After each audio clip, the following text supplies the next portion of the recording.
अस्सलाम वालेकुम वरहमतुल्लाहि वबरकातुहू। Welcome dear students. My dear students, आपने अक्सर जो मैथमेटिक्स के स्टूडेंट्स हैं उनने अक्सर देखा होगा मैथमेटिक्स की लैंग्वेज में फंक्शंस का नाम सुना होगा। ठीक है, तो मैथमेटिक्स स्टूडेंट्स जो है they usually encounter with these things, functions. ठीक है, फंक्शन से हमारा पाला पड़ता है अक्सर। जैसे कि मैं कभी कभी बोलता हूँ आपको साइन एक्स, यानी जो इससे पहले भी वाले लेक्चर मैंने थोड़ा सा इंट्रोडक्शन दिया, थोड़े इंट्रोड्यूस किया फंक्शन, जैसे कि साइन एक्स, टेन एक्स वगैरह वगैरह। ठीक है, बहुत सारी फंक्शंस हैं, इन्यूमरेबल फंक्शंस। तो ये जो फंक्शनल एनालिसिस को बोलेंगे हम, फंक्शन एनालिसिस जो है इसकी बेस है my dear student set theory. ठीक है, सेट थ्योरी सारी बेस है इस पे। ठीक है, सॉरी, सेट थ्योरी की बेसिस पे है ये फंक्शनल एनालिसिस। तो फंक्शन को समझने से पहले my dear students you should have the concept of sets. थोड़ा एब्स्ट्रैक्ट कंसेप्ट है ये, क्योंकि इसमें आप वो बेसिक कांट जो होता है ना, जैसे कि जहाँ पे हम एडिशन, सब्ट्रैक्शन, मल्टीप्लिकेशन करते हैं ना, इसमें कभी कभी आपको वो दिखेगा। ठीक है, लेकिन इसमें थोड़े नए कॉन्सेप्ट्स हैं। ठीक है, तो ये फंक्शनल एनालिसिस जो है इसी पे डिपेंड है। फंक्शन को आपको समझना हो तो आपको पहले सेट की डेफिनेशन जाननी पड़ेगी। ठीक है, तो without any delay will start with the definition of a set. Set किसको बोलते हैं? ठीक है, यहां पे मैंने एक हिस्टोरिकल नोट लिखा है। सेट थ्योरी किसने प्रोपाउंड किया, किसने दी है?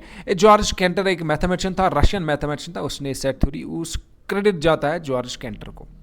ये इसका टाइम पीरियड था, इस टाइम पीरियड के टेनर में ये अलाइव था। ठीक है, और इसका एक फ्रेंड, देखो ये जो जॉर्ज कैंटर था, इसके लाइफ में एक ट्रेजेडी हुई। ट्रेजेडी क्या हुई? इसने बहुत सारी रिसर्च की है सेट थ्योरी पे, set theory analysis of numbers. तो उसके टेनर, जिस दौरान ये जिंदा रहा था, उसके लाइफ पीरियड में मैक्सिमम उसकी थ्योरी रिजेक्ट हो गई। लोगों ने इसका वो थ्योरी उसकी थ्योरी को एक्सेप्ट नहीं किया था, because it was abstract, really abstract, something different. It was a very new concept in the mathematics. तो क्या हुआ, कुछ कुछ चीज़ें उसके लाइफ पीरियड में एक्सेप्ट की लोगों ने, उनने पब्लिश भी किया होगा उस टाइम। लेकिन उसकी जो मेन थ्योरी है, set theory of infinite sets, वो उस टाइम रिजेक्ट हो गई। ठीक है, तो उसका एक फ्रेंड था, it was close friend, Richard Dedekind, उसका एक क्लोज फ्रेंड था। उसके मरने के बाद उसकी थ्योरी को इसने प्रमोट किया है। ठीक है, Richard, it was a simple brief description, historical description.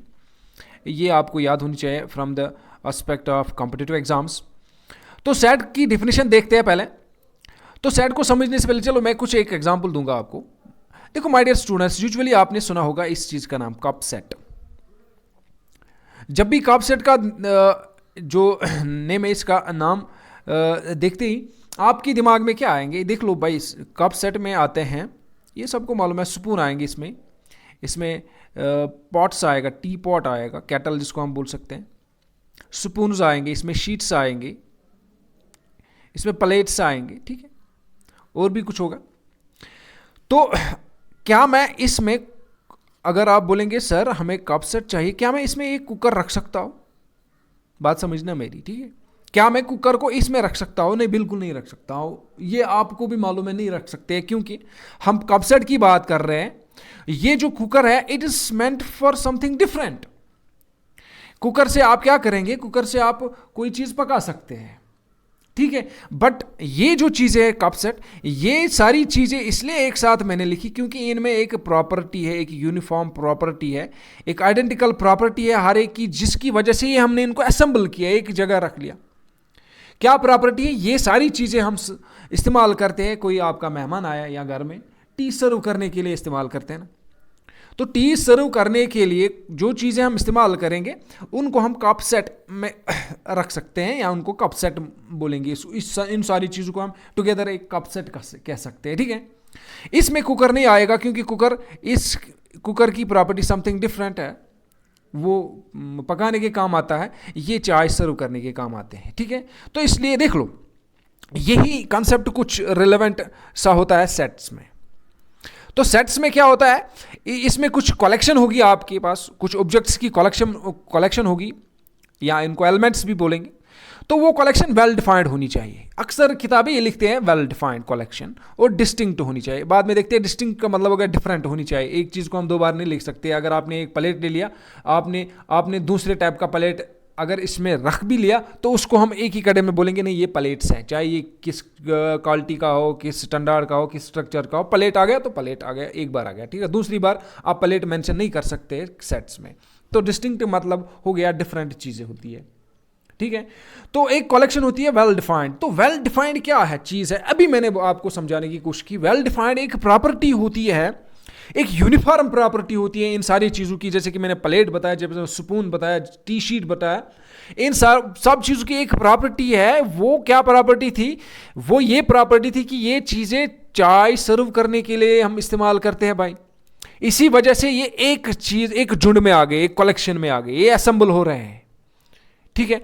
तो well defined is a property, यहां पे well defined is a rule which helps to identify whether a particular object belongs to a set और not. ये एक ऐसा rule होता है, ये ऐसी प्रॉपर्टी होती है, इससे हमें ये पता चल जाता है भाई क्या हमारी चीज़ जो है ये इस कलेक्शन से बिलोंग करती है या नहीं।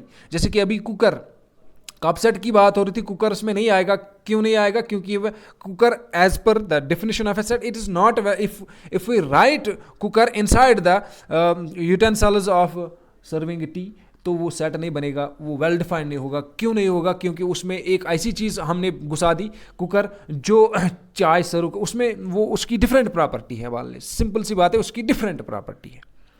तो एक आइडेंटिकल प्रॉपर्टी होनी चाहिए एक ऑब्जेक्ट की, नहीं सब की, हर एक चीज़ की, हर एक कंपोनेंट, हर एक ऑब्जेक्ट की सेम प्रॉपर्टी होनी चाहिए, जिसकी वजह से, तो वही तो है ना, वही एक प्रॉपर्टी होती है जो कॉमन प्रॉपर्टी होगी, उसी की वजह से ये एक साथ आते हैं। तो ये वेल डिफाइंड क्या होता है? एक प्रॉपर्टी होती है, इससे हमें पता चलता है क्या ये चीज़ इस कलेक्शन में है कि नहीं, रख सकते हैं कि नहीं। दिस प्रॉपर्टी इज यूनिवर्सल, जैसे कि अभी मैंने बोला यूनिवर्सल, हर एक ऑब्जेक्ट के पास ये प्रॉपर्टी होनी चाहिए, तब जाके हम इनको हम एक जगह रख सकते हैं। कलेक्शन विच असेंबल्स देम टुगेदर, ठीक है। तो वेल डिफाइंड होना चाहिए। देख लो, अब बोलेंगे सर वेल डिफाइंड कब नहीं होता है, ठीक है। मैं यहां पे एक एग्जांपल दूंगा आपको, इस तरह की एग्जांपल दूंगा, देख ले। अगर मैं लूंगा collection of best teachers of your academy. आप जहां पे पढ़ रहे हो इस टाइम, ऑनलाइन प्लेटफॉर्म पे आप पढ़ रहे हो, तो मैं बोलता हूँ आपके जो बेस्ट टीचर्स हैं, आप उनका नाम बताओ। चलो हम 2-4 टीचर्स का नाम ABCD रखते हैं। बोलेगा एक बच्चा बोलेगा सर मेरा फेवरेट टीचर A है और C है और D है। ये ज़रूरी नहीं है। दूसरा बच्चा बोलेगा नहीं सर मेरा A है, मेरा B है और C है। तो कहने का मतलब ये है, ये जो मैंने बोला बेस्ट टीचर की कलेक्शन ले लो, 3 टीचर्स बेस्ट टीचर्स कलेक्शन आप बताओ, ये ज़रूरी बात है। ये आपकी चॉइस, एक की चॉइस दूसरे के साथ नहीं मिलेगी, क्योंकि एक अलग तरीके से इंप्रेस होगा किसी टीचर से, दूसरा स्टूडेंट एक अलग तरीके से पहलू से एक टीचर से इंप्रेस होगा। तो आपके अगर 2 स्टूडेंट की चॉइस लेंगे तो वो ही वैरी हो जाएगी। चलो अगर 2 की होगी, तीसरी स्टूडेंट की अगर चॉइस लेंगे, पॉसिबल है 3 स्टूडेंट्स की चॉइस एक हो सकती है, लेकिन 4th की अगर देखेंगे 4th की नहीं होगी, गारंटी नहीं है। तो मैं कहता हूँ एक्चुअली समझाने की बात यह है भाई, आप किसी भी स्टूडेंट से पूछ लो, 3 बेस्ट टीचर्स दे दो आपने एकेडमी की, कोई भी स्टूडेंट ले लो, फिर एक और स्टूडेंट ले लो, आप कोशिश करो हर टाइम ये जानने की कोशिश करो क्या ये कलेक्शन सेम आएगी। बिल्कुल नहीं आएगी, क्योंकि टेस्ट्स वेरी होते हैं, ठीक है माय डियर स्टूडेंट्स। तो टेस्ट्स वेरी होते हैं, ठीक है। तो इसमें क्या होगा, जब ये कलेक्शन सेम नहीं आएगी, यूनिफॉर्म नहीं आएगी, एक बंदे की अलग चॉइस है दूसरे बंदे की, अगर ऐसी कलेक्शन होगी जिसमें ये वेरिएशन आएगी, इसमें वेरिएशंस अगर आ गई, तो वो कलेक्शन फिर वेल डिफाइंड नहीं है। जब वेल डिफाइंड नहीं है उसको हम बोलेंगे it is not a set. तो सेट क्या होता है? It is uniform. ये दुनिया के किसी कोने में भी जाओ, किसी स्टूडेंट से भी पूछ लो भाई, अगर ये सेट है तो उसकी चॉइस और हमारी चॉइस सेम आनी चाहिए, ठीक है। मैं अगर बोलूंगा कलेक्शन ऑफ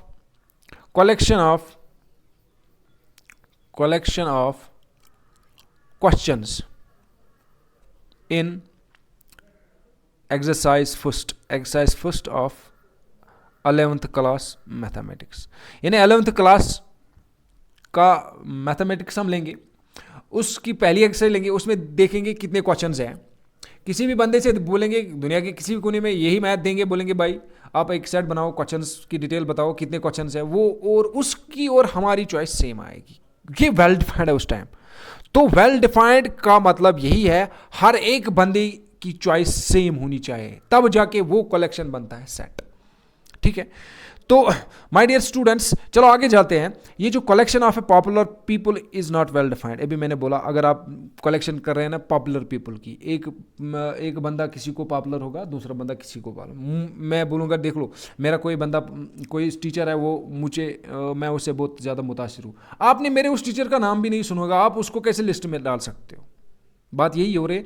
तो पॉपुलर पीपल की अगर कलेक्शन लेगी वो वेल डिफाइंड नहीं होगी, उसमें वेरिएशन आएगी, that collection is not a set, because the same people may be popular to one and but may not be to some other people, क्योंकि वो कुछ पीपल जो आप अभी हम लेंगे वो उनसे मैं इम्प्रेस हूँगा, तो इसलिए मैं उसको अपनी कैटेगरी में डाल सकता हूँ। आप नहीं डालेंगे क्योंकि आप या तो उनको जानते भी होंगे, मे बी उस टाइम आपको उनकी क्वालिटीज़ पसंद ना हो, तो आप उनको अपने कलेक्शन में ले सकते हो। ठीक है, नहीं ले सकते हो। ठीक है, तो वो वेरिएशन आ गई, चॉइस वेरिएशन आ गई, तो देन दैट नॉट कॉल। जहाँ पे भी आपकी चॉइस वेरिएशन आ गई, यूनिवर्सल कलेक्शन नहीं बनी, तो उस टाइम वो कलेक्शन सेट नहीं होती है। ठीक है, तो सेट्स को हम डिनोट करते हैं कैपिटल लेटर से, A B C, capital A B C D E वगैरह वगैरह। ठीक है, एलिमेंट्स, और एलिमेंट्स को हम रखते हैं इन ब्रैकेट्स में, करोड़ ब्रैकेट्स। ठीक है, ऐसे ब्रैकेट्स बनाते हैं। ठीक है, तो ये एक नोटेशन होगी सेट थ्योरी की, कैसे डिनोट करेंगे। लेकिन सेट्स को रिप्रेजेंट करने का एक अलग सिंटैक्स होता है, इनका अपना एक अंदाज होता है रिप्रेजेंट करने का, वो मैं बताने जा रहा हूँ आपको। देख लो my dear students, representation of a set, set को हम कैसे लिखेंगे। ठीक है, तो सेट को दो तरीकों से लिखते हैं, एक होता है रोस्टर फॉर्म, दूसरा होता है set builder form. Set builder form का दूसरा नाम रूलर फॉर्म है, इसका नाम रोस्टर फॉर्म का एक और नाम है टेबुलर फॉर्म।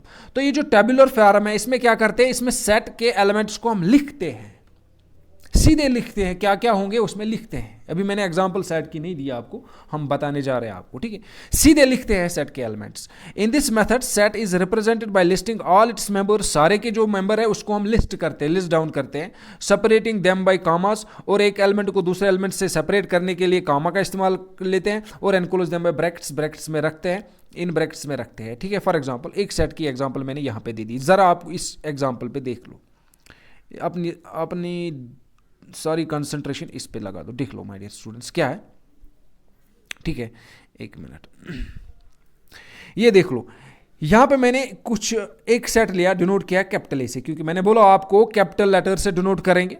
इसमें क्या क्या लिया मैंने, 2 लिया है, 3 लिया है, 5 लिया है, 7 लिया, कुछ ना कुछ प्रॉपर्टी होगी, इसी वजह से मैंने इनको सेट में रखा है, वो मैं बताऊंगा क्या है। ये देख लो, 2 को सेपरेट किया 3 के साथ, 3 को सेपरेट किया 5 के साथ, 5 को सेपरेट किया 7 के साथ, तो ये एक सेट बन गया। अब बोलेंगे सर क्या प्रॉपर्टी है, क्या दिमाग में आपने चलाया, कौन सा आइडिया चलाया, कौन सा लॉजिक है जिसकी वजह से आपने इनको कलेक्शन में रखे? भाई it is set of prime numbers less than 10। तो ये 2 है, 3 है, 5 है, 7 है, ये सारे के सारे प्राइम नंबर्स है, 10 से नीचे प्राइम नंबर्स है, तो इनकी हर एक की यही property, this prime number less than 10, इसी वजह से हमने इसको एक कलेक्शन में रख लिया, इसी वजह से ये वेल डिफाइंड भी है। अगर मैं बताऊंगा आपको भाई, किसी भी शख्स से पूछ लेंगे भाई, दुनिया के किसी भी कोने में किसी स्टूडेंट से पूछेंगे, वो list the prime numbers less than 10, वो क्या बोल सकता है? वो ये बोलेगा सर 2 है, 3 है, 5 है, 7 है, तो उसकी कलेक्शन और हमारी सेम है, इसी वजह से ये सेट बनता है। तो ये रोस्टर फॉर्म है, इसमें हम सेट्स को लिस्ट करते हैं, एलिमेंट्स जो होते हैं उनको सीधे लिखते हैं क्या क्या है इसमें, ऐसे 2 3 5 7 सेट में बैठ। ठीक है, ये एक और सेट लिया 1 3 5 7 9 11 13 15, ये कौन से नंबर्स हैं? These are the set of natural numbers up to 12, sorry यहाँ पे मैंने set of natural numbers, all natural numbers नहीं, ऑड नेचुरल नंबर्स है। ठीक है, मैं भूल गया यहाँ पे, आप ये चेक कर लेना, ऑड नेचुरल नंबर्स है। ऑड कौन गया? 1 हो गया, 3 हो गया, 5 7 9 11 13 15। अब बोलेंगे सर सारे ऑड नंबर्स तो है ही नहीं, 17 तो इसमें है, इसलिए यहाँ पे मैंने लिखा है रेस्ट्रिक्शन एक डाल दी, अप टू 15 तक जो ऑड नंबर्स है उनको लिख लो, इंक्लूडिंग 15। ठीक है, तो ये एक और सेट हो गया। ए ई आई ओ, इनको मैंने सेपरेट किया कामा से, आप यहाँ से देख सकते हो कामा से सेपरेट कर रहा हूँ। ये कौन सी चीज़ है, कौन सी कलेक्शन है? इस सेट ऑफ वावेल्स, इसलिए ये एक कलेक्शन में आ गए। ठीक है, तो सेट के एलिमेंट्स की कुछ प्रॉपर्टी होती है जिसकी वजह से वो एक साथ होते हैं। यहाँ पे एक और एग्जांपल लिया 1 4 9 16 25 36 49 डैश 100 तक लिया है। तो कौन से एलिमेंट्स हैं? देखो, अगर आपको सेट की जो वेल डिफाइंड प्रॉपर्टी है अगर आपको पता चल गई ना तो आप उसके, अगर आपका उसका एक मेंबर पता चल गया, दूसरा आप खुद ढूंढ सकते हैं, तीसरा चौथा ये आप खुद ढूंढ सकते हैं। देख लो ये 1 है, 1 1 जार 1, 2 2 जार 4, 3 जार 9, 4 4 जार 16, ये परफेक्ट स्क्वायर्स है। परफेक्ट स्क्वायर्स होते हैं जैसे कि मैंने अभी बोल रहा हूँ 1 इंटू 1, दो नंबर्स को सेम नंबर्स को मल्टीपल कराओ, वहां से 1 मिलता है। इसी तरह 2 को अगर करेंगे 2 के साथ तो 4 आएगा, 3 को 3 के साथ तो 9, 4 को 4 के साथ 16, 5, तो यहां से 7 7 जार 49। अब ये वाला मैंने छोड़ दिया, आप लिख सकते हैं खुद, 6 6 जार 8 8 जार 64 आएगा, फिर आएगा 9 9 जार 81, लास्ट में 10 10। तो ये परफेक्ट स्क्वायर्स है, सेट ऑफ परफेक्ट स्क्वायर्स। लेकिन सारे परफेक्ट स्क्वायर नहीं लिख रहे हैं, अप टू 10 लेस और इक्वल टू 10 हम लिख सकते हैं, ठीक है। तो these are the examples of, ये कुछ सेट्स की एग्जांपल मैंने दी, लेकिन किस फॉर्म में, ये भाई दिया मैंने उनको रोस्टर फॉर्म, मैंने उनको लिस्ट किया है। अब इन्हीं सेट्स को हम दूसरे तरीकों से लिखते हैं, ये यहाँ पे मैंने लिखने की कोशिश की है, मैं बताऊंगा। इस फॉर्म को हम बोलते हैं सेट बिल्डर फॉर्म। इसमें क्या करते हैं, मैंने अभी बोला आपको, सेट के हर एक एलिमेंट की एक प्रॉपर्टी होती है, हर एक एलिमेंट की। जिस तरह एक इंसान की पहचान होती है ना आजकल, यूनिक आइडेंटिफिकेशन नंबर, आधार जिसको हम बोलते हैं, हर एक बंदे का एक एक अलग होता है, ठीक है, मिलता नहीं है। लेकिन सेट में जितने नंबर्स हैं उनका सब का, सारे एलिमेंट्स का एक ही आईडी मानते हैं, उसी आईडी की वजह से वो एक कलेक्शन में आते हैं, ठीक है। तो अगर हम सेट बिल्डर की बात करेंगे, सेट बिल्डर फॉर्म की बात करेंगे, तो हम सेट्स को, सारे एलिमेंट्स को नहीं लिखते हैं, हम क्या करते हैं, एक प्रॉपर्टी, मैंने भी बोला हर एक एलिमेंट क्या होती है, उस सेट के हर एक एलिमेंट की प्रॉपर्टी होगी, यूनिक प्रॉपर्टी होगी जिससे वो पहचाने जाते हैं। तो वही प्रॉपर्टी हम लिस्ट डाउन करते हैं, उसी की वजह से हम वो सारे मेंबर नहीं लिखते हैं, उनकी प्रॉपर्टी लिखते हैं। इस तरीके से हम ये फॉर्म में इस सेट्स को रिप्रेजेंट करते हैं, सेट बिल्डर फॉर्म में। तो यहां पे मैंने लिखा, we write the sets in the following sense, x satisfied property p. ये देख लो सेट लिखा मैंने, इस तरह ब्रैकेट आ गया तो सेट हो गया। ये इसमें लिखते हैं x, x is a variable. अब बोलेंगे कौन सा वेरिएबल, ये कैसा वेरिएबल है। अब इसका वैल्यू यहां से ये डिफाइन करता है, भाई इसमें वो एलिमेंट्स डाल दो, वो x का वो वैल्यू डाल दो जो इस प्रॉपर्टी को सेटिस्फाई करेगा। इस तरीके से हम लिखते हैं। सर अब बोलेंगे सर ये प्रॉपर्टी p क्या है, ये मैंने सिंपली समझाने के लिए लिखा। अब यहाँ पे देख लो यहाँ पे हमने एक क्वेश्चन लिया था, क्या क्वेश्चन लिया था, ये वाला लिया था, ठीक है। इसको मैंने यहाँ पे सेट बिल्डर फॉर्म बना दिया। यहाँ पे क्या है, यहाँ पे माय डियर स्टूडेंट्स ये क्या थे, ये सब के सब थे prime numbers up to less than 10 या लेस देन और इक्वल टू 10 बोल सकते हैं, ठीक है। तो यही मैंने क्या किया है, अब मैंने हर एक को लिस्ट यहां पे नहीं, मैंने खाली x लिखा, वेरिएबल लिखा। अब x को डिफाइन करते हैं, x का क्या वैल्यू दिया मैंने, x प्राइम लेस और इक्वल टू 10। ये तो मैंने इनकी प्रॉपर्टी लिख डाल दी भाई, क्योंकि सेट में एक प्रॉपर्टी होती है, बार बार बोल रहा हूं। तो क्या प्रॉपर्टी इनकी, less than 10, these are prime numbers less than 10, तो वही मैंने लिखा x such that x is a prime number less than 10। ये एक तरीका लिखने का होता है सेट बिल्डर फॉर्म में। x डिफाइन करते हैं, इस x को लिखते हैं, पहले उसको डिफाइन करते हैं कि x क्या है, x prime number less than 10। तो ये बोलता है इस सेट में वो चीजें डाल दो, x का वैल्यू क्या क्या आएगा, प्राइम नंबर आएगा लेस देन 10, तो क्या क्या आ सकता है x का वैल्यू, 2 भी आ जाएगा, 3 भी आएगा, 4 5 नहीं आएगा, 4 आएगा नहीं आएगा, 5 आएगा, 7 आएगा। तो ये वही आएगा वापस ये वाला सेट। तो ये और ये सेम सेट है, लेकिन ये एक तरीका है, ये एक तरीका। इस तरीके को रोस्टर फार्म बोलते हैं, इस तरीके को सेट बिल्डर फार्म बोलते हैं। अब ये मैंने अभी बोला ये क्या थे, ये ऑड नंबर्स थे, लेस आर इक्वल टू 15। तो मैंने यहाँ पे लिखा x as natural number, x less or equal to 15। तो मैंने ये सारे नेचुरल नंबर एक्चुअली यहाँ पे लिखना है x as odd natural number, ठीक है। ये थोड़ी सी करेक्शन होगी, ऑड नेचुरल नंबर, यहाँ पे भी ये ऑड नेचुरल नंबर्स है। तो odd natural number less or equal to 15। यहाँ पे देख लो, इस कलेक्शन को देखते हैं, what is this, These are vowels। तो वही यहाँ पे मैं प्रॉपर्टी लिख रहा हूँ, x लिख लो, इसमें x क्या है, x इज अ वॉवल, इसको फिर डिफाइन करना पड़ता है। तो ये set builder form, set builder form में प्रॉपर्टी पहचानी पड़ेगी आपको। अब इसको सेट बिल्डर फॉर्म में लिखते हैं। इसको सेट बिल्डर फॉर्म में लिखने के लिए पहले आपको इन एलिमेंट्स की प्रॉपर्टी देखनी पड़ेगी। क्या प्रॉपर्टी थी, ये परफेक्ट स्क्वायर्स थे, इसलिए मैंने लिखा यहाँ पे x को फिर डिफाइन करेंगे, x जब परफेक्ट स्क्वायर है, और ये परफेक्ट स्क्वायर सारे हमने नहीं लिए, less or equal to 10, less or equal to 100। ये बोलता है x परफेक्ट स्क्वायर, x का वैल्यू परफेक्ट स्क्वायर दे दो, लेकिन कौन परफेक्ट स्क्वायर दे दो, लेस आर इक्वल टू 100, 100 से नीचे नीचे और 100 को साथ मिला के, लेस आर इक्वल टू यहाँ पे है ना, ऐसे लेस आर इक्वल टू। ये बोलता है इसका मतलब हो गया इससे नीचे भी, इससे नीचे भी और इसके बराबर भी। ये लेस आर इक्वल 10 हो गया, 100 से नीचे और 100 के साथ, ठीक है। तो ये हो गया सेट बिल्डर फार्म और roster form. I hope this is clear. बहुत सिंपल सा मसला है, ज़्यादा कुछ पंगा है ही नहीं इसमें, ठीक है। सो माय डियर स्टूडेंट्स, एक और चीज़ यहाँ पे मैंने लिखने की कोशिश की है, दैट्स दिस सिंबल ई। ये इसका मतलब हो गया बिलोंग्स टू सिंबल का मतलब होता है बिलोंग्स टू, ये मैं ऐसे समझाऊंगा। देख लो इसके सेट ऐसे लिखते हैं, अगर ये ब्रैकेट नहीं होंगे तो उसको सेट नहीं बोलते, बात समझना मेरी। सेट तब हम जाके बोलेंगे, पहले ये चेक करना पड़ेगा आप क्या इसमें ये ब्रैकेट्स है, अगर ये ब्रैकेट्स आ गए तो ये सेट हो गया। अब देख लो ये यहाँ पे 5 है, क्या 5 इनसाइड में है, इनसाइड में 5 है, तो 5 इनसाइड में है तो इसका मतलब है 5 is an element of this very set ए। तो इसको हम लिख सकते हैं ऐसे, मैथमेटिकल लैंग्वेज में हम लिख सकते हैं ऐसे, 5 बिलोंग्स टू ए। इसका मतलब होता है 5 एक एलिमेंट है ए के अंदर। यहाँ पे एक और एलिमेंट है 4 बिलोंग्स टू ए, 4 एक एलिमेंट है ए के अंदर, है ना, तो लिख सकते हैं। अगर मैं लिखूंगा 7 बिलोंग्स टू ए, 7 क्या ए के अंदर है, नहीं है, इसको डज नॉट बिलोंग्स टू, ऐसे बीच में एरो ई है तो इसमें बीच में ऐसे डालते हैं डज नॉट बिलोंग्स, ठीक है, बहुत सिंपल सा आइडिया है। चलो आप देखते हैं, यहाँ पे मैंने ये समझाने की कोशिश की कौन कलेक्शन सेट बनेगी कौन नहीं बनेगी। अब ये देख लो, जहाँ पे भी आपकी कलेक्शन में जो जिसको हम क्वालिफाई करेंगे या आइडेंटिफाई करेंगे by virtue of a property, by virtue of an adjective, like मैं बोलूँगा बेस्ट टीचर्स, ठीक है, हैंडसम पीपुल, ठीक है, दीज आर द एडजेक्टिव्स। यहाँ पे लिखो collection of best books, best आ गया ना, it is not a collection, it is not a set, sorry collection तो है not a set, best books. देख लो मैं मैथमेटिक्स का टीचर हूँ, मुझे मैथमेटिक्स के बुक्स अच्छे लगेंगे, कोई टीचर इंग्लिश का होगा तो उसको इंग्लिश की, तो हमारी चॉइस वेरिएशन हो जाएगी ना। तो चॉइस वेरिएशन जहाँ पे हो उस कलेक्शन को हम सेट नहीं बोलते, तो this collection is not a set. So simply आप ये याद रख लो, जहाँ पे भी कलेक्शन आइडेंटिफाई की जा रही हो by virtue of an adjective, तो उस कलेक्शन को सीधे आपको टाइम वेस्ट किए बिना उसको बोल दो भाई this collection is not a set. Collection of dangerous animals, dangerous है ना, एक क्वालिटी है ना एनिमल्स की, dangerous.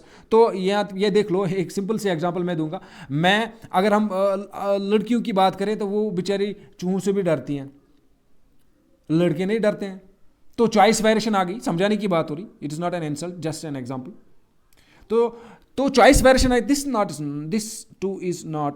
Collection two is not a set. तो जहाँ पे भी ये एडजेक्टिव्स आपको एक कलेक्शन को क्वालिफाई करेंगे, उसको डिफाइन करते हैं, तो उस कलेक्शन को हम देखो, collection of question in JKS, कोई प्रीवियस ईयर का पेपर ले लो, किसी भी बैच का, जेकेएसएसबी का ले लो, फिर चलो हर एक के पास आ गया, फिर बोलेंगे हाँ भाई इसके क्वेश्चंस का एक सेट बनाओ, सेट बन बोले तो इन क्वेश्चंस को एक चीज़ एक साथ असेंबल कर लो, तो सबके सेम आएंगे ना, है ना। उसमें 30 क्वेश्चन थे होंगे, मान लो 120 मार्क्स होते हैं, चलो मान लो 1 मार्क्स का क्वेश्चन, तो 120 क्वेश्चन होते हैं, तो हर एक पेपर में 120 क्वेश्चन होंगे फिर, क्योंकि पेपर एक ही दिन हुआ था, एक ही टाइम पे हुआ था, हर एक पेपर में 120 क्वेश्चन आएंगे, तो दैट इज ए सेट, उसको हम बोलेंगे ये सेट है, इसमें चॉइस वेरिएशन की बात नहीं है। कलेक्शन ऑफ ट्रीज, ये बोलता है दुनिया के जितने भी ट्रीज है क्या वो कलेक्शन सेट, ट्रीज की कलेक्शन सेट बनेगी, हाँ बनेगी।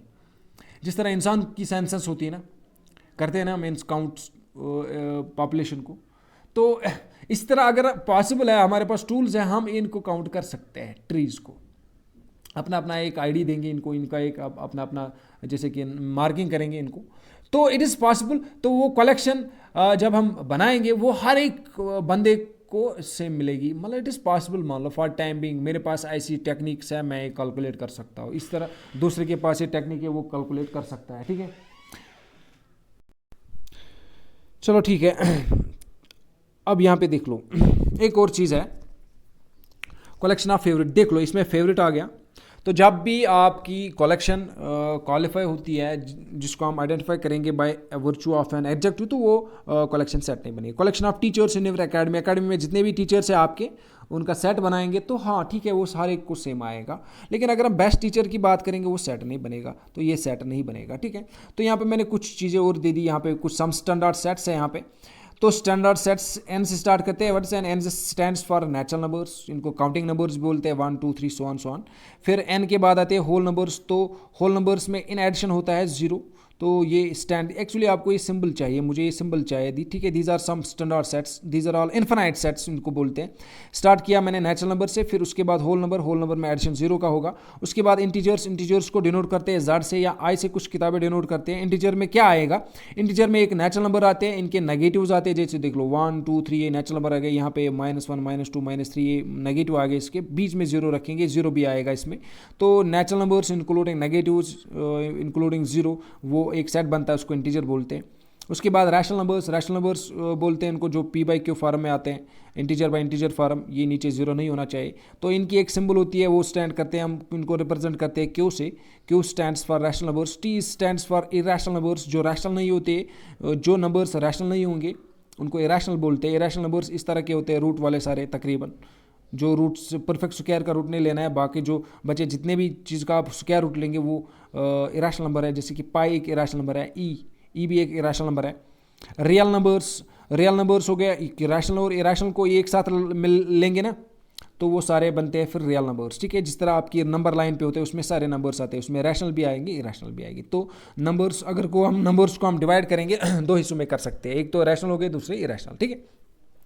तो रैशनल में क्या क्या आएंगे, रैशनल में फिर एक तो खुद के रैशनल आएंगे, और जड़ भी रैशनल आएगा, एन भी रैशनल आएगा, ये सारे चीज़ें रैशनल है, ये इसमें आते हैं रियल में। और ये एक अलग वाला सेट होता है, इनके साथ इसको कोई ताल्लुक नहीं होता है, ठीक है, ये डिफरेंट होते हैं। तो ये लेकिन इन रैशनल और इरैशनल को अगर हम एक साथ रखेंगे तो रियल बनता है। और इन सब का ऊपर एक सेट होता है, उसको बोलते हैं कम्प्लेक्स नंबर्स। आपको नहीं चाहिए लेकिन मैंने यहाँ पे दे दिया। कम्प्लेक्स नंबर भी एक सेट होता है जो सबसे बड़ा होता है, इसमें सब कुछ आता है, इसमें ये सारे आएंगे, ठीक है। कम्प्लेक्स नंबर इसको डिनोट करते हैं सी से हम, ठीक है। तो यहाँ पे मैंने एक थोड़ी सी एक्सरसाइज यहाँ पे किया है, देख लो एक्सरसाइज में क्या है। इनको हमें रोस्टर फॉर्म में लिखना है सारे सेट्स को। ए पॉजिटिव है, ये बोलता है इस सेट में आप ले लो X is a letter in word positive में लेटर्स जो है ना इनका सेट बनाओ। तो क्या लिखेंगे, पहले हम पी ली, तो सेट लिखना ज़रूरी है, तो पी लिखा है मैंने, फिर ओ लिखा है, फिर एस आई टी, आई फिर नहीं लिया क्योंकि दोबारा जो उसको बोलते हैं हम repetition is not allowed in sets में एक एलिमेंट को रिपीट नहीं कर सकते, because element should be distinct by definition की बात अगर करेंगे हम तो उसमें वहाँ पे लिखा है मैंने well defined and well distinct होने चाहिए, एक एलिमेंट को दोबारा आप नहीं ले सकते हैं। तो ये फिर वी लिया मैंने, फिर ई लिया, ठीक है। तो रेपिटेशन इज नॉट अलाउड, ये चीज़ आप याद रखेंगे, एक चीज़ को हम दोबारा नहीं लिखेंगे सेट में। और ऑर्डर इज ए मटेरियल, अब बोलेंगे सर ये कौन सी चीज़ है, मैंने यहाँ पे पी पहले लिया है, ये ज़रूरी नहीं, आप ओ को लिख सकते हैं पहले, बाद में पी, फिर आई, फिर एस, कोई परेशानी नहीं, कौन सा ऑर्डर दे दो, it doesn't matters here. So order is immaterial in sets, order की कोई परेशानी नहीं, ये ले लो या ये ले लो, ये सेम आया, ठीक है, ये सेम एक ही चीज़ है। आप ओ पी आई एस लिखो या P O S I T V लिख लो या O P I S T V लिख लो, ये एक ही बात है, इससे कोई फर्क नहीं पड़ेगा। लेकिन दोबारा नहीं लिखना है एलिमेंट को, रेपिटेशन, दो चीज़ें आप याद रखेंगे, रेपिटेशन अलाउड नहीं है, order is a material, order कुछ भी दे सकते हैं आप एलिमेंट्स को, ठीक है, सेपरेट करना है कामा से, दैट्स अ सेट। तो एक और चीज़ है यहाँ पे, एक्स स्क्वायर माइनस 25 इक्वल 0, एक ऐसा सेट जिसमें हम एक्स का स्क्वायर करते हैं माइनस 25 करके 0, तो अगर माइनस 25 को इस साइड लाएंगे तो इज इक्वल टू 25 आएगा। तो ये बोलता है एक ऐसा नंबर दे दो मुझे जिसका स्क्वायर करेंगे 25 आएगा, तो इसका स्क्वायर करेंगे 25, तो 5 का स्क्वायर करेंगे ना, 5 स्क्वायर और 25, और -5 का भी स्क्वायर अगर लेंगे, माइनस माइनस हो गया प्लस, तो -5 आएगा और +5 आएगा। यहाँ पे एक और सेट है perfect square, x belongs to N, ये बोलता है एक नेचुरल नंबर है, परफेक्ट स्क्वायर लेना है नेचुरल नंबर, नेचुरल नंबर किसको बोलते हैं, जो 1 स्टार्ट करते हैं, ठीक है, लेस दैन 40 से नीचे, तो परफेक्ट स्क्वायर पहले 1 आ गया, फिर 4, फिर 9, फिर 16, फिर 25, फिर 36, 40 से नीचे आना है, ठीक है, 40 से नीचे, ठीक है, 40 से नीचे जाना है आपको, ठीक है। 40 से नीचे कौन कौन सा परफेक्ट स्क्वायर आ गया, 36 तक लेना है, 1 से स्टार्ट करना है। 1 से क्यों स्टार्ट करेंगे, क्योंकि नेचुरल नंबर है, नेचुरल नंबर 1 से स्टार्ट होते हैं, तो 1 1 जार 1 2 जार 4 वही लेने हैं जो सेम मल्टीपल्स होंगे, 3 3 जार 9 4 4 जार 16 5 5 जार 25 लेना है, 6 6 जार 36 लेना है, 7 7 जार 49 ले सकते हैं क्योंकि ये 40 तक लेना है आपको, ठीक है। 2 डिजिट नंबर है, सम ऑफ डिजिट्स 9, तो वो 2 डिजिट नंबर ले लो जिनका सम ऑफ डिजिट्स 9 होगा, तो वो एक आएगा 1 8, क्योंकि 1 + 8 इज 9, 2 7 7 + 2 9, 3 + 6 9, 4 + 5 9, ये सारे लिख ले, 6 + 3 9, 7 + 2 9, 8 + 1 9, 9 + 9 0 9, तो ये 2 डिजिट नंबर आ गए, इनके डिजिट्स का सम 9 है, इसलिए मैंने इनको इस कलेक्शन में डाल दिया। यहाँ पे एक और क्वेश्चन है, प्राइम डिवाइजर ऑफ 60 के प्राइम डिवाइजर निकालो। तो 60 के प्राइम डिवाइजर आप ऐसे निकालते हैं, मैंने दिखा आपको 2 3 जार, 2 15 जार, तो 15 को यहाँ पे करेंगे, फिर से 3 5 जार, कौन कौन सा नंबर किस किस नंबर से डिवाइड हो गया, 2 से हो गया, फिर से 2 से हो गया, फिर 3 से, फिर 5 से। प्राइम नंबर कौन कौन है, 2, तो 2 बार 2 है, जरूरी नहीं लिखना है हमें, खाली प्राइम नंबर चाहिए, किस किस प्राइम नंबर से इसको डिवाइड किया हमने, 2 से किया है, 3 से किया है, 5 से किया है, यही आ गए सेट में 2 3 5। एक और यहाँ पे सेट है, अब बोलता है -3 और 7 के दरमियान जितनी भी इंटीजर है वो लिख लो, -3 और 7 के दरमियान, तो एक नंबर लाइन है, यहाँ से मैं स्टार्ट करूँगा -3, फिर क्या आएगा -2, -1, 0, 1, 2 आएगा, फिर 3 आएगा, 4 आएगा, 5 आएगा, 6 आएगा, 7 आएगा। लेकिन ये बोलता है इसको नहीं लेना है आपको, क्योंकि यहाँ पे लेस देन है, इज इक्वल टू अगर होता लेस देन इक्वल तो इसको लेते, यहाँ पे इसको नहीं लेना पड़ेगा, इसको लेना पड़ेगा, क्यों, ये साइड इक्वलिटी है, आप यहाँ से देख लो। तो अब कौन कौन सा इंटीजर इनके दरमियान आ गया, -3 लिख सकते हैं हम, क्योंकि इसको इंक्लूड करना है, -2 आएगा, -1 आएगा, 0, 1, 2, 3, 4, 5, 6, 7 नहीं लेंगे, तो ये बन गया सेट रोस्टर फॉर्म में, ठीक है। यहाँ पे देखते हैं एक और set, x N integer who square is less और इक्वल, एक ऐसा इंटीजर जिसका स्क्वायर करके आपको 4 से नीचे आंसर आएगा। तो पहले लेंगे 0 का स्क्वायर कर लो, कितना आ गया, 0, 0, 4 से नीचे है ना, तो 0 आएगा। 1 का स्क्वायर करेंगे, 1 स्क्वायर हो गया 1, 1 4 से नीचे है तो वो अभी आएगा। 2 स्क्वायर करेंगे, 2 स्क्वायर हो गया 4, क्या है 1 से नीचे, नहीं सर ये 4 से नीचे नहीं है, लेकिन 4 के बराबर है, तो वो 4 के बराबर अगर हुआ तो वो भी लेना है, लेस आर इक्वल टू 4 है ना यहाँ पे, तो वो भी लेंगे 2। इनके नेगेटिव्स लेंगे, क्योंकि नेगेटिव्स में क्या होगा, -1 का स्क्वायर वो भी 1 आएगा, तो वो भी 4 से नीचे। -2 का स्क्वायर करेंगे, -2 का स्क्वायर हो गया 4, वो भी 4, लेस आर इक्वल टू 4, तो ये 2, 4, 5 एलिमेंट्स आ गए इसमें, ठीक है। अब यहाँ पे लास्ट है कॉन्सोनेंट्स लिखने हैं आपको, प्रीसीड्स के, कौन कौन सा कॉन्सोनेंट आता है इंग्लिश में जो के से पहले आएगा, तो वो मैंने यहाँ पे लिखा है BCDFGH, इनका सेट बनाया। तो इस तरह से हमने किया, पहला लेक्चर हो गया एंड हमारा, तो कुछ एग्जाम्पल की, बेसिक कंसेप्ट था, क्योंकि आपके सिलेबस में है basic concepts of sets and their application part पढ़ना है। इसमें ज़्यादा कुछ नहीं सीखना है, बेसिक मोटी मोटी चीज़ें आपको पढ़नी पड़ेगी, उसमें आपको जो बेसिक कंसेप्ट डेफिनेशंस वो याद रखनी पड़ेगी, कुछ ऑपरेशंस भी करेंगे और फिर जाके इनको अप्लाई करेंगे और एप्लीकेशन पार्ट पढ़ेंगे। एप्लीकेशन में इस पे क्वेश्चन आ सकता है, और एप्लीकेशन में एक लेक्चर होगा, वो हमारा बहुत सिंपल सा लेक्चर होगा, उसमें कुछ आपको ढूंढना पड़ेगा नंबर्स, उसको प्रैक्टिकल वर्ल्ड में हम इस्तेमाल कर सकते हैं, उस पर प्रॉब्लम्स आती है, ठीक है। Thanks my dear students, I hope you have understood the topic very well.